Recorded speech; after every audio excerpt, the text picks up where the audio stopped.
Princess, you can't imagine what this all feels like. What is he talking about?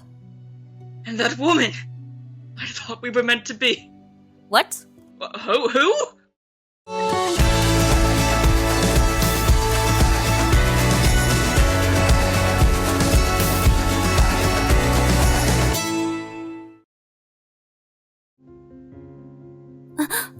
I'm startled awake by an excruciatingly bright light.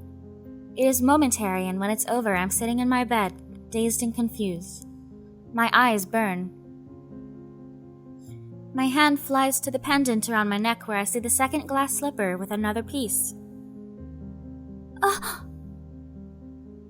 Yo, what? But Wait, what was that for? I mean, I would assume Garland and Jurian, why in the wouldn't morning? it have happened faster? Maybe because they did the deal. Like, why did it... Oh, they had to have sex first. Okay, That I is got it. such a weird parameter to this spell. What the fuck? There's another piece. We had to consummate our love Before first, our Elion. getting together would count. But when did I get another good deed?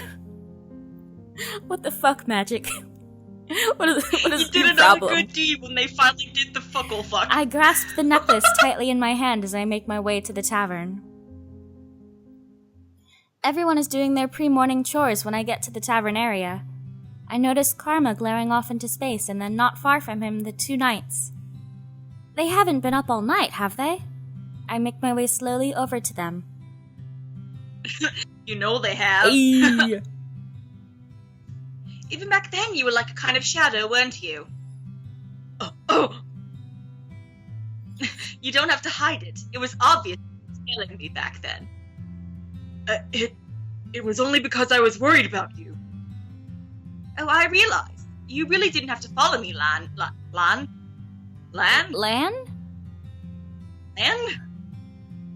But I'm glad you did. I guess it's better than calling him Gar. Lan? Jurian. Oh, shush. Fritz used to call you that too. Lan is Garland's childhood nickname. He still gets embarrassed when I call him that. I see. So what are you two talking about? Oh, we were just reminiscing. I look at the two of them critically for a few moments, waiting for them to say something. They both exchange a glance before looking at me confused. Well? Well, what? How did your date go last night? Oh, yeah! Garland makes a sound and turns beet red. Jurian's eyebrows quirk and then she laughs. Oh, that. It went well. So well, in fact, that you see the two of us are still very much enjoying each other's company. Jurian is usually busy taking her rounds around the Martian with a scowl on her face. She looks happier being here with Garland, more relaxed. You might even say that we are dating. Isn't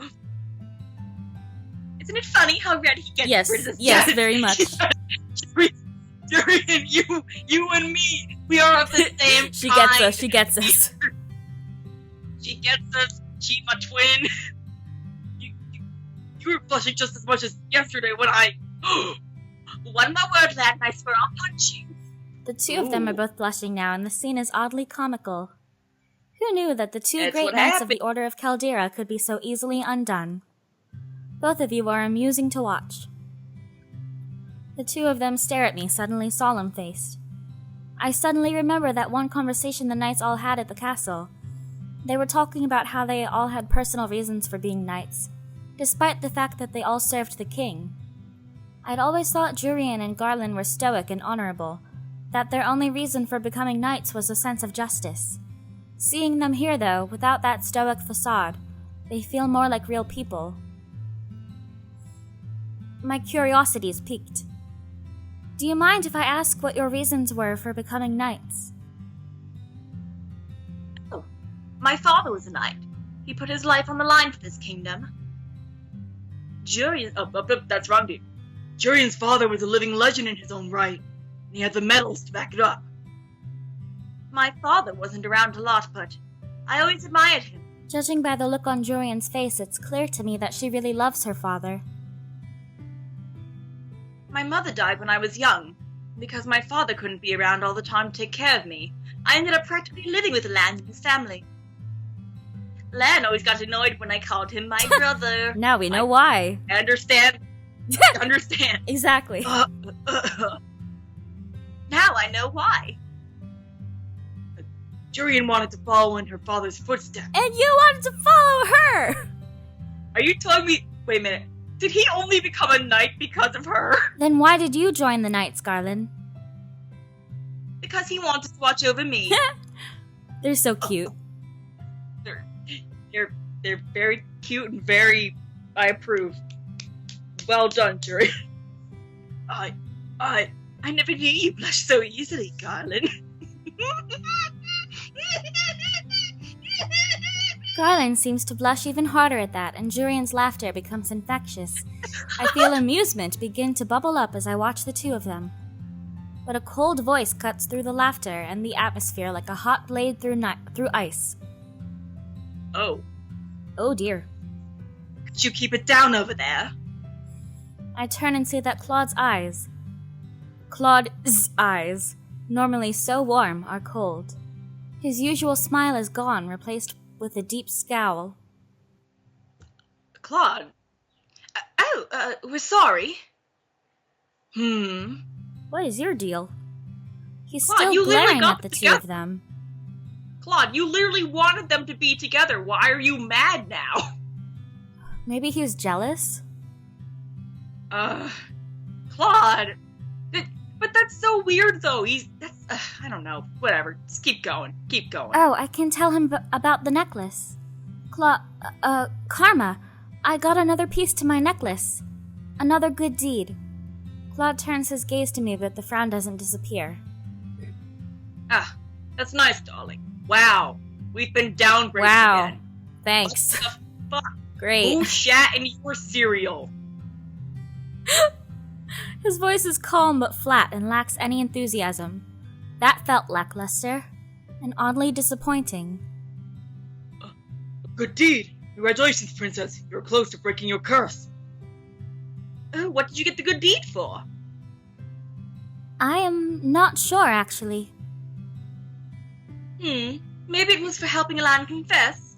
I hear you and Karma went out of your way to make it happen. That happened yesterday, though. Maybe the magic was what became of Garland and I, aka after we were connected. Cough, cough. Claude makes a dismissive hand gesture from his table, frowning. If you two insist on being so affectionate, you should get a room. Affectionate? Ooh. Jeez. Jurian's smile has faded into a dangerous scowl. Where Garland looks confused, Jurian looks notably irritated. The shadow is still there on his face. Claude does not look okay at all. Alright, here's the thing. Like, we know from before... We know from before Claude's the type who needs to be scolded when he's done something wrong. Yeah, like, he needs someone to step back and be like, you're being an asshole, cut it out. It seems like there's still parts of him that are kind of that bratty, spoiled prince he was. I'm so confused. I'm like, I feel like he is both Beauty and the Beast. What makes you feel that way? Well, okay, first of all, he's being such a fucking asshole right now. First of all, he was for so long, he kept being like, Garland, why don't you ask Jurian out and all that. You would think he would be happy to see them together because he's been pushing for it for so long. And he's so nice to us. And the night before, he called us love instead of darling. This morning, he's being an asshole. He's just like we told him we got a good deed, and he's just like, oh, that's nice. And it's like, what is wrong with you? And you think that's related to the curse? Yeah, somehow. I feel like...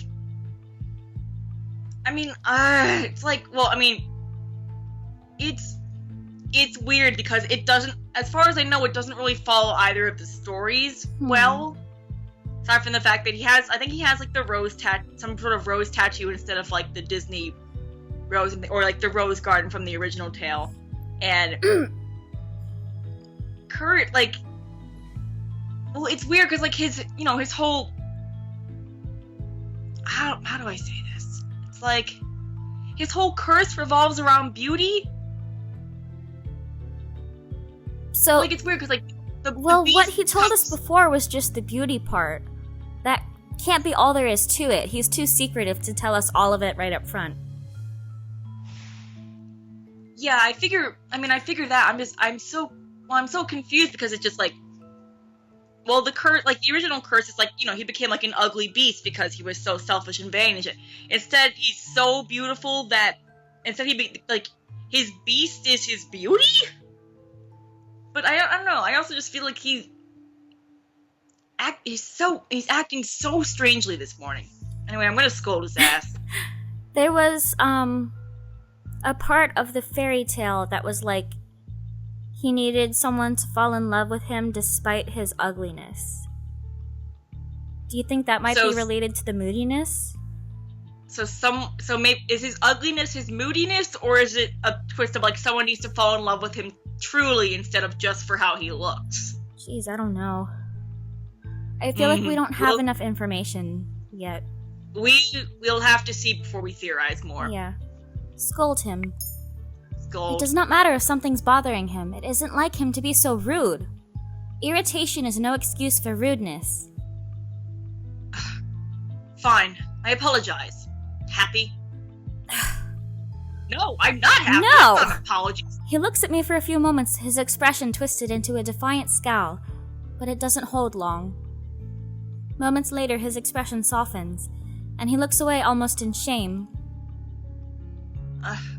I'm sorry. This apology sounds real.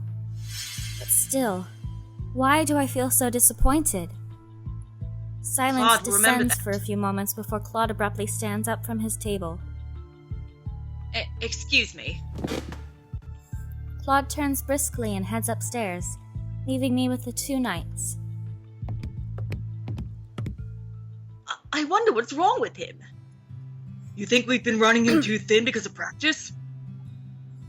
I do not think it's you two. I get the feeling that Claude holds himself back from saying what he means sometimes. Sometimes he acts strange, distant. Well, doesn't this feel familiar? Hello, other Kojiku. Hello, Otome Kojiku. And recently he's getting more and more moody. Princess? I look over at Anise, who's smiling apologetically. Sorry to interrupt, but Mr. Broom is getting kind of restless. Mr. Broom! Our buddy! Time to sweep, back. I suppose. Well, maybe cleaning will help get my mind off of things. No, we don't get to see Mr. Broom! Where's Mr. Broom? Where's Mr. Broom? Bring us Mr. Broom! Give him back. The rest of the day goes by slowly. I'm stuck cleaning most of the day and then serving later. At one point, I speak with Delora about the knights that had attempted to kidnap me, and she tells me that she and Parfait are meeting later to discuss their suspicions. I still do not understand what their suspicions are when Sir Alcaster cannot possibly know who I am. My hands are sore by the end of the night, but I still feel like I can practice with a sword. I notice that both Jurian and Garland look restless too. Garland eventually leaves for patrol, while Jurian remains at a table, looking deep in thought. I do not want to bother her, so I decide to try and find Claude. I go to his room, but find that the door is locked. Claude... Karma, are we training tonight? No answer. My heart sinks. Is he not speaking to me? Did I do something wrong? No, Elion, darling, you're doing fine. No, baby. For days, Claude stayed in his room, only leaving when he had to be on patrol. A few times I saw Parfait go into his room, but she refuses to talk about what's bothering him. I feel so useless. When Claude did appear in the tavern or out in town, he still had that terrible grimace on his face.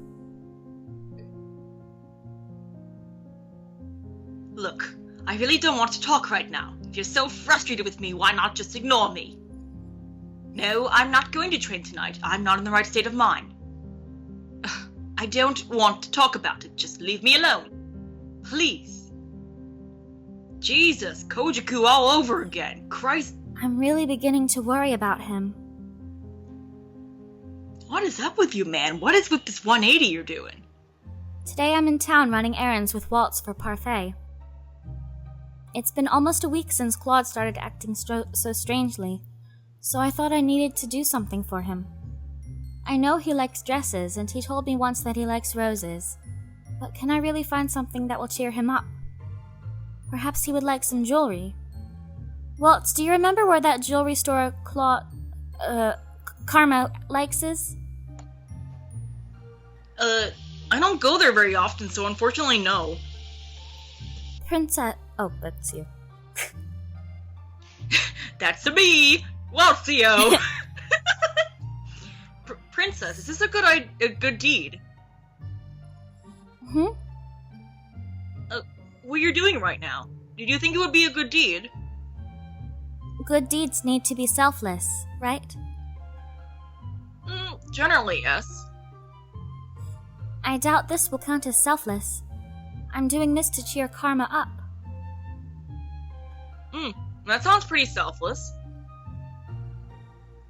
But it's also so he goes back to teaching me how to fight instead of sulking in his room.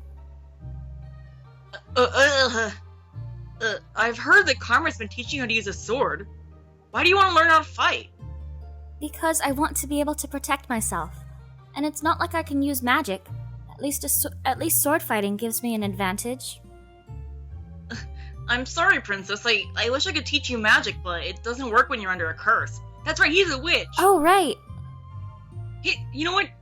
Does that explain why his eyes are red? Are Dolores' eyes red? Maybe? I think I don't remember. I feel like Dolores has red eyes, but I can't confirm off the top of my memory. And so then I wonder if Mithros has red eyes. No, Mithros had green, I think. Are you sure? Yeah. We'll have to wait and see. We'll see. I'm just saying, the red eye here, a bit peculiar. But on your 18th birthday, when you become the Tenebrarum bearer, you'll be able to use magic. I'll instruct you if you want me to. That would be nice. But that does not solve my current problem. What would cheer Claude up? Walt starts chuckling beside me, and I turn to look at him, confused.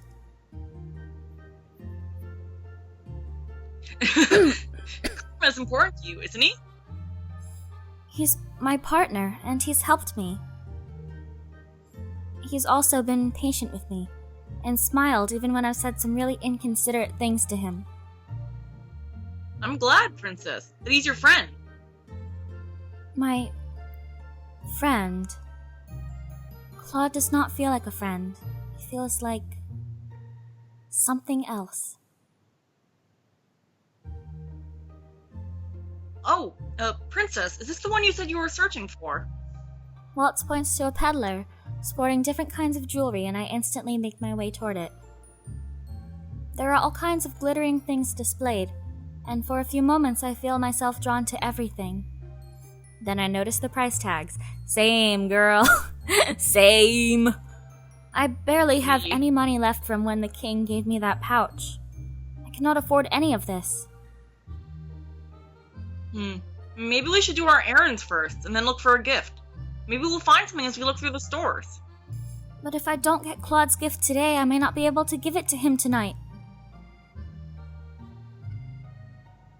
Princess? I think we should do the errands first. I do feel too, like this is the kind of thing of we'll just stumble upon it. Yeah, it'll be fate, and because we're doing the right thing, our responsibilities, it'll be better. Yeah. That's what I think. Let's run the errands first. Waltz has a good point. We might find something while we do the errands, and then we can get them out of the way. Besides, it's not right for me to put Claude above everyone else. Aw, Elion, you've grown so much! Claude, remember that, even though he is not here right now. We spend a few hours gathering the supplies needed for the tavern, and only then do we start looking again for Claude's gift. Princess, I can hold more of those bags for you. It's fine. I'm used to carrying lots of bags. Does Karma make you carry them around? Princess, you really should tell him off. He does a lot of other things for me, but next time I think I will. So long as he gets out of his room sometime soon. I really hope he does. Hey, Princess. But now the problem is finding something that he'll like. What does Claude like? Princess. There's no reason for you to shout. Walt shakes his head at me, but he's smiling. Let me offer you a deal. A deal? If you help me set up one of my puppet shows, I'll pay you. You earn money from your puppet shows? I get tips, so what do you say? I won't go easy on you, though. Yes, I'll help you. Why do you seem so surprised? I was just thinking that everyone's right. You've really changed, Princess. Maybe having Karma as a partner really was a good idea. As crazy as the idea was. Being partners with Claude may have changed me for the better, but I doubt I've done the same for him. I'm sure Karma would be very happy that you were buying him a gift. Receiving gifts from admirers isn't the same thing as you getting him a gift. Something. He received gifts from admirers? For a few moments I think about the women who chased us in town a few weeks ago, and I feel a little unpleasant stab in my heart. Small things. A man will treat it to him dessert every so often. I saw a lot of it when we did errands together. I always make Karma accept those gifts without killing the man. Killing the man. It's dramatic, but sounds like Karma. He punched Rumple when he asked him to marry him, joke or not. Karma wears his disguise to be convincing, but then gets angry when people fall for it. Oh man, my disguise is so great. Wait, why are people falling for this? Bullshit. He's still very much a child. You know how he is. He doesn't like being flirted with. Walt, do you know anything about Karma's curse? His curse? He never really talks about it. Claude may be even more stubborn than me if he's not letting anyone help him with his curse. Walt and I continue our search for a gift. Walt tells me I can look for something a bit more expensive and then he'll just put me to work on another day by helping him with his puppets. I return to the jewelry peddler we found earlier. Hello, madam and sir. What can I help you with today? Do you have any rose-shaped jewelry here? The man refers me to a box full of many different rose-shaped earrings. He then shows me necklaces, and I realize belatedly, it's as if I'm searching for something for Miss Karma, not Claude. My eyes scan the glass, nearly in defeat, before a little rose catches my attention in the back of the display window. It has a chain connected to it, but it doesn't seem long enough to be a necklace. What's that one? That's our simple rose pendant, madam. It comes with a chain, but it can also be pinned on the chest. The man takes it out of the display case so I can look at it. Oh! Ooh, it's so pretty. This is fancy, but not completely flashy. I feel a little click as I press my fingers to the pendant, and I realize it can also open. Oh yes, you can put something in small inside of it. This is perfect.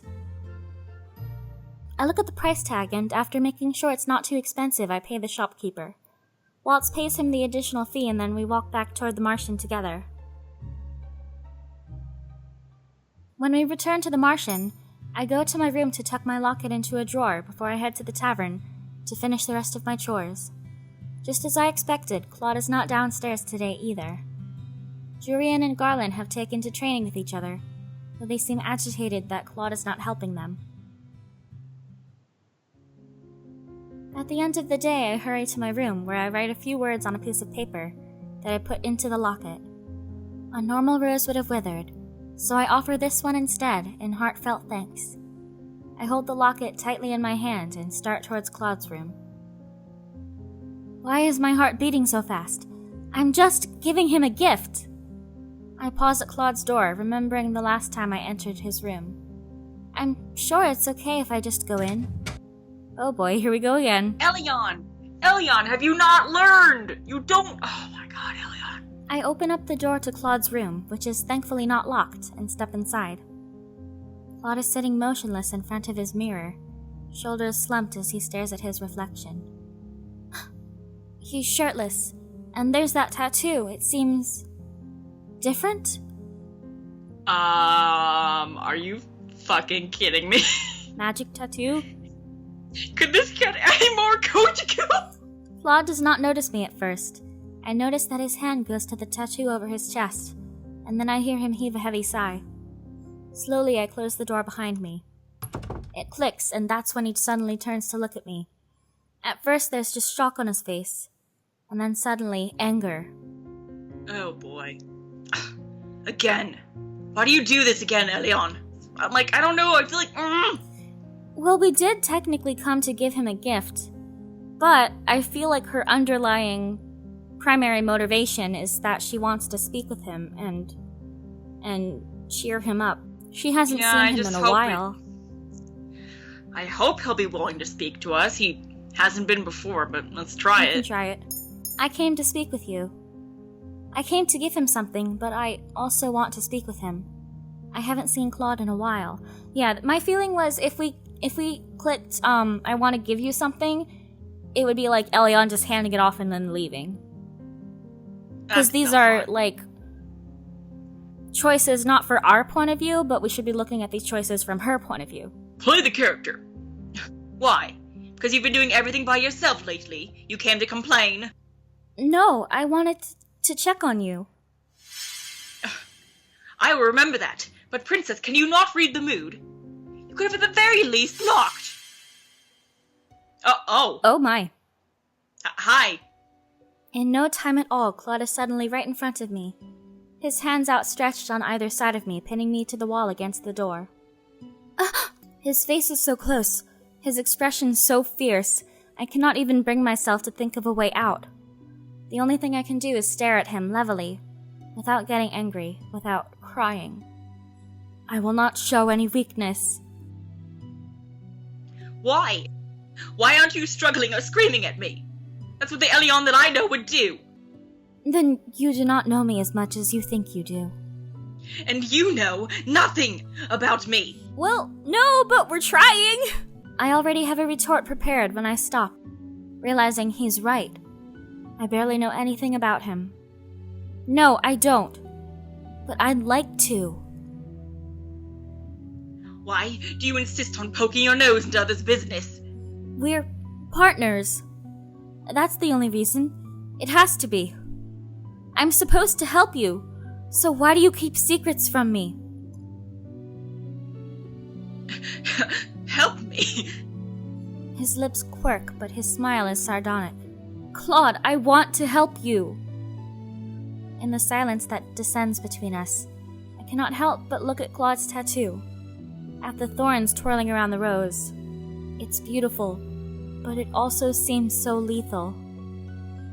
When I glance at Claude again, he looks crestfallen, his eyes glittering like he might be on the verge of tears. Secrets are secrets for a reason, Princess. You should know that. If I could speak about them, I would, but I can't. And you bursting into my room without any notice only makes it harder. Harder for what? Princess, you can't imagine what this all feels like. What is he talking about? And that woman! I thought we were meant to be. What? Who? She was so lovely. Her smile as bright as the sun. Who are we talking about? Who this? Claude's eyes are far away. That's why. Never again. But then you ruined everything, Elion. You cut me down like... I pushed my hands into Claude's chest, catching him off guard and forcing him to stumble back. I cannot take any of this. If I've ruined everything, then I'll just leave. You can have all the time in the world to yourself then. The locket I'd bought for him burns in my hand, and I end up throwing it at his feet. Elion, wait! I ignore him as I run from the room. When I return to my room and lock my door, I feel too hollow inside for tears. It hurts to breathe when I think of Claude.